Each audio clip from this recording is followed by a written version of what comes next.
Good afternoon po. Dito tayo mag-vlog natin sandali. Patungkol naman ito sa mga nakakaalarma na style ba? Bot buying ko ako tanungin mo, mga scheme nila na bot buying. Kunwari, hindi halata. Ito kagaya na titirahin natin ito sa Malabon. May blue card sa Malabon. Matagal ko na ito sinusubaybayan. Pero ginagamit ito in the form of abuse of state resources para lamang makabili ng boto. So, indirect way of buying votes ang nangyari sa blue card. Ang nagpapaganap nito ay yung incumbent mayor na si Janine Sandoval. At yung kanyang husband ay siyempre beneficiado din kasi tumatakbo yung husband niya na bilang uh, congressman sa Malabon. In other words, they are also engaged in perpetuating political dynasty in Malabon.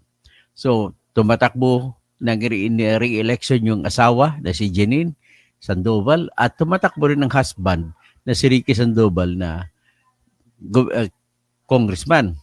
So ngayon na itong pagtakbo nila ito ay talagang bakit gano'n ang mga politiko ngayon may mga pakulo-pakulo pero isa lamang ang ibig patutunguhan, kahaba-haba ng prosesyon sa isang simbahan lamang ang magtutungo nito. Kagaya nito, kahaba-haba diskarte pero ang totoo ay vote buying lang naman ang target. Kasi yan po natataka ko sa dami ng mga vote buyers na kikita ko ha. Yung mga congressmen naman, pamamaraan kunwari ng ayuda, kaya kasama din dyan si Dan Fernandez na tumatakbong gobernador ng Laguna, kasama rin dyan si Jervil Luistro na tumatakbong pagkahalal muli si bilang congresswoman ng District 2 ng Batangas. Kasama dyan lahat po ng congressman na nakakuna pumirma sa impeachment. Ganon po ang mga diskarte. Kasama dyan si Lord Swan sa Cagayan de Oro City na pumirma sa impeachment complaint laban sa kanyang kakampi dati na si Sara Duterte. Ganon din po diyan sa paliwanag si Joke Frasco, no husband ng anak ni Gwen Garcia.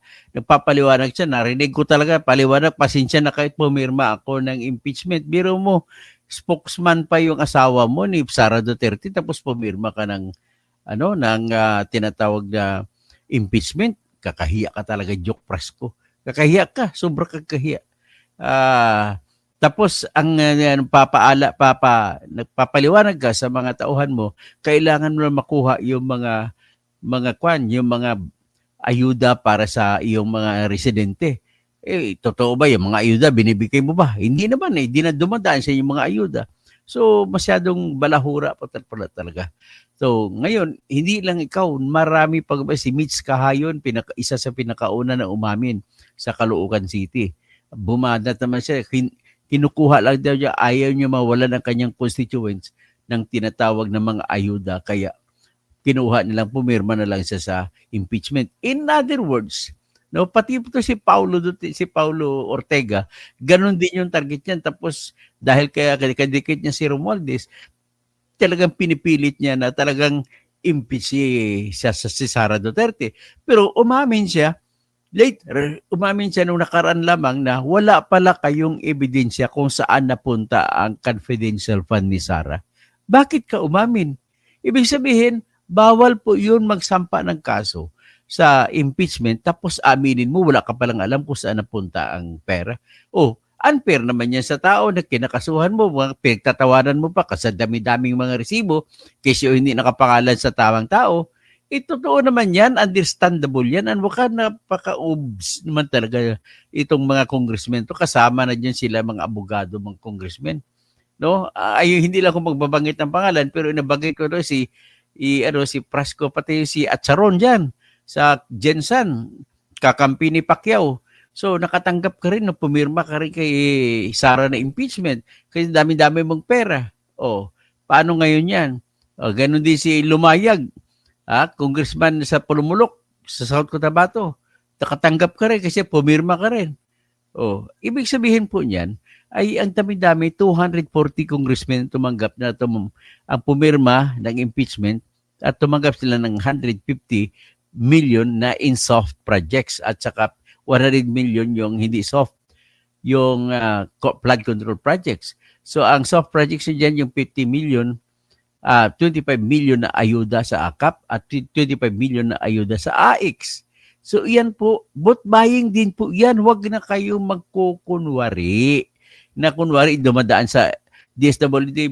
George Erwin Garcia, nananawagan po ako na ang ginagamit lamang po ng mga politiko ang DSWD, kunwari DSWD, pero may internal arrangement na sila kung sinong susulat nila ng mga taong bibigyan ng pera, yun lamang ang bibigyan nila. Kapag hindi ka dikit sa congressman, wala ka makukuha.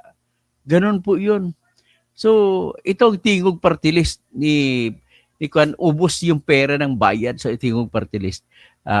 Ngayon, ito lamang po, very short lamang ito, nananawagan naman ko sa mga, lahat na tanggapin nyo lang pera kasi para naman sa inyo yan. Pero ito lang po, tandaan ninyo, mag-isip kayo kung iboboto, pero mas maganda huwag na kayo mag-isip. Kapag nagbigay ng pera, huwag iboto. Ganoon lamang po sila. Ang sino ba naman namimigay ng pera? Di yung malapit kay Romualdez at malapit kay BBM, yung kalaban, opposition, wala namang pera maibibigay. Ganun lamang po yun. Kung mas maganda pa, bumuto kayo ng bago. Yun lang sa aking pakiusap. At ipakiusap ko lang sa inyo, kung wala pa kayong party list, mamili na lang kayo. Pero gusto ko, sana gamit niyo, maibuto ninyo yung bunyog. Bunyog party list. Ang isa ba, party list ng kaibigan ko si Wilbert Tolentino. So, ahon mahirap naman sila. Ano pa iba? Basta iyon lang kung sino-sino pang iba. Anyway, huwag lang po yung mga party list na party list na mga TikTok, huwag na yung mga PBA, huwag na yan. Mga Pacman, mga probinsyano, Batang Quiapo, wala po yan, puro mga budol, pasensya na kayo, puro mga budol po ang target niyan para kumita lang po sa pera ng gobyerno. Ang karami mga artista, lahatin nyo pa mga artista po, huwag nyo na pong iboto. Bakit po? Kasi ang artista, mga laos din sila sa politika. Pupunta, wala namang alam sa buhay. Willie Revilla Lito Lapid, Bong Revilla. Wala namang alam pati si Ben Tolpo, tsaka si Erwin Tolpo, wala ring alam yan. Hindi nakatapos ng college. Maggusto pa, sinasamantala yung mga popularidad nila at pinipilit na iupo sa sarili. Nakakahiya talaga. Sobrang nakakahiya. Bastos. O kayo, ito naman si Dong Kalugay po, huwag nyo nang iboto dyan sa Suwal, Pangasinan. Mga kamag-anak ko dyan sa Pangasinan, please, huwag nyo na iboto yan. Si Dong Kalugay, kinikilala niya na boyfriend niya ni Alice Go. Yung mga diskarte ni Alice Go sa Pogo, yan ang nagturo diyan, si Dong Kalugay. Ang yaman-yaman niya, umuutang sa bangko niya, bilyon-bilyon at pinapambayad yung kinikita ng bayan ng Suwal sa coal plant. Matindi. Huwag nyo na iboto yan. Kung sino man ibotong ibang kalaban, siguro mas maganda na lang yan. At magiging ugali na natin po ay huwag na natin iboto ulit yung mga binoto natin na hindi man lamang nagpakita ng kagandahan. Nakikiusap naman po si Taliano Goldbudol. Pwede nyo rin pag-isipan daw, ibotong Ipanaw at Bisaya, good party list. Yun naman ang kilala ko kung sino pang ibang magpa-endorse. Pero siyempre, unahin nyo muna yung bunyog. Yan lang po ang aking pakiusap. At please lang, importante po para mabago natin ang hugis ng ating politika at hugis ng ating kinabukasan ay pinaka-importante po kayo ay bumuto ng maayos, tanggapin ng pera at iboto yung iba. Yan lamang po ang pakiusap ko para mabigyan ng leksyon yung mga tao na nabibigyan ng pera at wala nang tatakbong uli. Kung wala na mamimigay ng pera ulit kung alam nila na kung sino nagbibigay ay hindi binuboto. Pakiusap din, din pakiusap si Ben Tolpo, si Erwin Tolpo, basura. Kawatan po yan. Kawatan. Si Erwin Tolpo tsaka si Ben Tolpo. Nangunguha ko yan, ayon kay Ning Santos na isang taga-customs na reporter. Talagang pinanindigan niya hanggat sa mamatay siya. Andiyan yung Ning Santos Vlogs. I-google nyo. Sinasabi niya na 600,000 pesos a month na kinukuha ng Tolpo brothers. Si Ramon Tolpo, si Erwin Tolpo, si Rafi Tolpo, saka si Ben Tolpo. ano nila, pinipirsa nila yung mga taga-customs officials na mamigay sa kanila 600,000 a month. Otherwise, bibirahin na, babanatan nila. Ganun naman sila. Attack collect yan sila. Kung minsan, didepende nila, depend collect. O yung Axis Party List, si Ed Yap, ayan, mga smuggler din yan, na bakit sila kinakampihan ni Tulfo, Axis. O, alam mo ng Kara. Kaya huwag nyo nang iboto Axis, huwag na iboto yan. Ano pa ba? Yung Ako Bukol Party List, huwag na iboto yan. Marahin na hapon sa mga Bicolano, huwag nyo na iboto ang Ako Bukol. Huwag nyo ring iboto yung Jill Bungalo na yan. Marami nang kinita sa Ako Bukol yan. Huwag mo iboto yan si Saldico. Maraming kinita yan sa Ako Bukol Party List.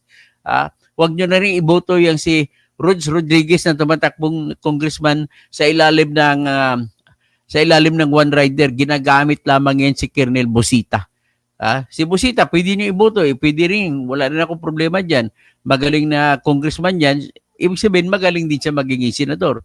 At yung ginagamit nyo, huwag nyo nang iboto yung vendor. Ginagamit lang si Diwata. O sino pang iba?